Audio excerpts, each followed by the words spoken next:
मुख्यमंत्री जी ने कहा था कि 2025 का चुनाव तेजस्वी प्रसाद यादव के नेतृत्व में होगा। उनका एजेंडा है और इसलिए हम उनको उसको बुरा भी नहीं मानते हैं, इसलिए कि वो हम निष्पक्ष कहाँ है। पूरे मैनेजमेंट पर, मीडिया के का जो मैनेजमेंट है उस पर पूंजीपतियों का कब्जा है, लेकिन वो अपने हिसाब से चला रहे हैं। तो चलाएं, जितना डिबेट चलाना है चलाते रहें, कोई उससे मतलब नहीं है। जदयू के राष्ट्रीय अध्यक्ष राजीव रंजन सिंह उर्फ ललन सिंह ने कल एक बयान दिया और उसके पहले भी एक बयान दिया था तेजस्वी को सीएम बनाने को लेकर और 2025 के नेतृत्व को लेकर, जिसको लेकर एक बार फिर से चर्चा शुरू हो गई है कि आखिर 24-25 का नेतृत्व कौन करेगा। ललन सिंह ने स्पष्ट किया था कि 25 आएगा तो देखा जाएगा, अभी ऐसी कोई परिस्थिति है नहीं, 25 की बातें 25 में होगी। और यही वो मामला है जिसको लेकर लगातार चर्चा हो रही थी और राजद विधायक ने कह दिया कि होली के बाद तेजस्वी को कुर्सी दे दिया जाएगा। अब ऐसे में राष्ट्रीय अध्यक्ष ललन सिंह का बयान सामने आया है और पिछले बयान की तुलना में उन्होंने अपने बयान को एक बार फिर से बदल दिया है। ललन सिंह ने यू टर्न मारते हुए कहा है कि मुख्यमंत्री नीतीश कुमार और हमारी जो बातें हैं दोनों की बातें एक हैं। भले ही कुछ लोग भ्रम फैलाने की कोशिश कर रहे हो, उनका एजेंडा है, और वैसे जो लोग इस एजेंडे पर काम करते हैं तो हम उनके एजेंडों में नहीं फंसने वाले हैं। पूरा बयान सुनवाते हैं ललन सिंह ने दिल्ली में जो बयान दिया है। मुख्यमंत्री जी ने कहा था कि 2025 का चुनाव तेजस्वी प्रसाद यादव के नेतृत्व में लड़ेंगे। हमने कहा कि इस पर 2025 में बात होगी, तो चुनाव तो 2025 में ना विधानसभा का होना है। लेकिन अब आपके जो आप सवाल पूछ रहे हैं, आपके चैनल का कुछ अलग एजेंडा है। कुछ अलग एजेंडा है तो अपने ढंग से उसको अपना चलाएंगे, उनका एजेंडा है और इसलिए हम उनको उसको बुरा भी नहीं मानते हैं, इसलिए कि वो हम निष्पक्ष कहाँ हैं। उनकी पूरी व्यवस्था पर किसका आधिपत्य है? तो आधिपत्य जिसका है उसी के अनुसार न चलिएगा।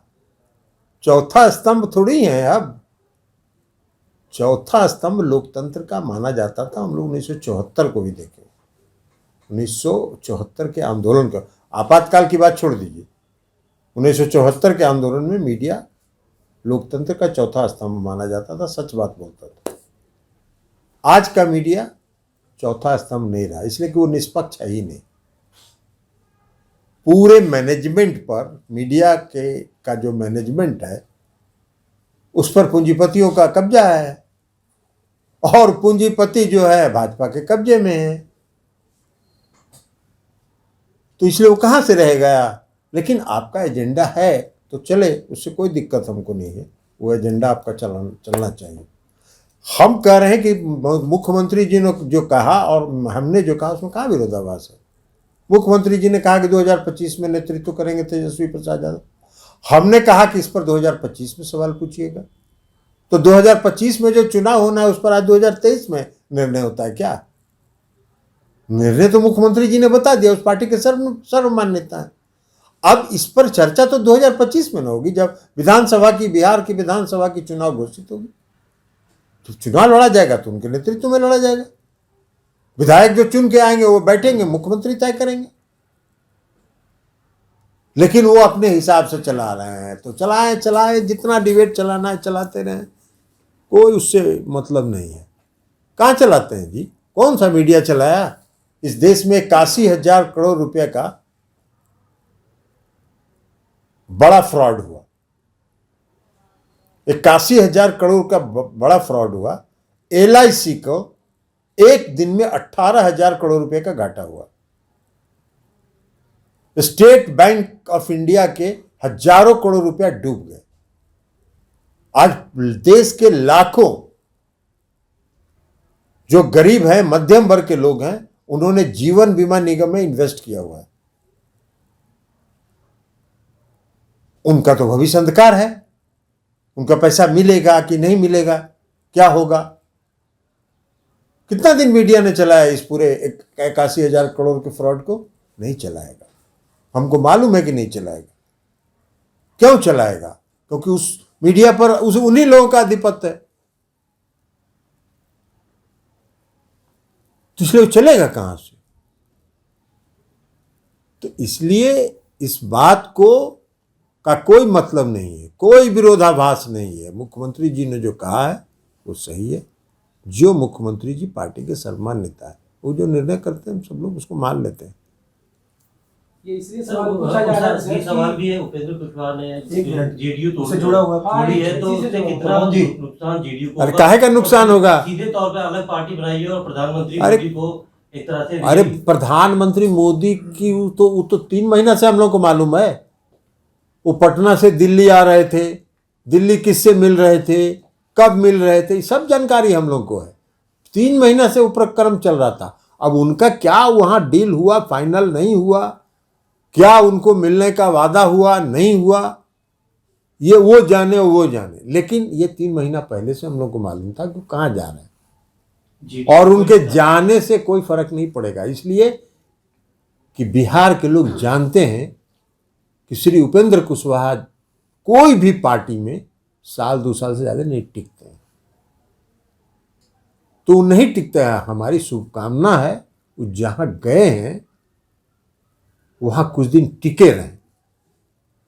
सर ये और दूसरी बात कि वो आज तेजस्वी प्रसाद यादव जी के खिलाफ बोल रहे हैं। भाई जब एनडीए से वो बाहर आए थे 2019 में, तो पटना के श्री कृष्ण मेमोरियल हॉल में तेजस्वी प्रसाद यादव जी के साथ सम्मेलन किए थे, या कोई सम्मेलन किए थे अकेले। उसमें उन्होंने भाषण दिया था कि यदुवंशी समाज का दूध और कुशवाहा समाज का चावल मिलके खीर बनेगा। तो उस समय उनको वही नजर आ रहा था।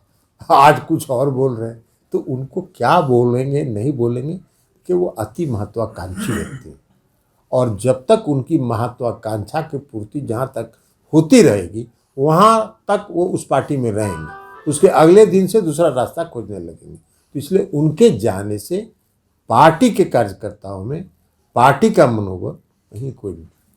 2015 के चुनाव में कहाँ थे वो? 2015 के चुनाव में वो विधानसभा का जब चुनाव हो रहा था, किस पार्टी में थे? एनडीए के साथ थे।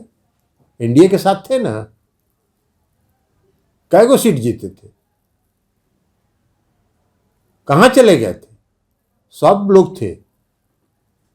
अमित शाह जी गए थे पटना, घोषित कर दिए थे कि जिस दिन गिनती होगी उस दिन 10:30 बजे मुख्यमंत्री नीतीश कुमार इस्तीफा देंगे, 11 बजे भाजपा की सरकार बनेगी, और टोटल 53 गो सीट आया।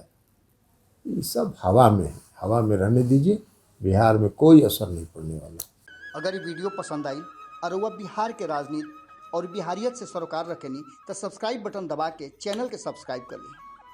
ओजे एगो घंटी बा, ओकरा बटन दबा देला से कुल सटीक और मारक खबर रुआ मुफ्त में मिल जाई। अगर रुआ पत्रकारिता के हमनी के नया प्रयोग में सहयोग कर चाहतानी तो ज्वाइन बटन दबा दी। पेटीएम नंबर नोट कर ली 9386816700। धन्यवाद।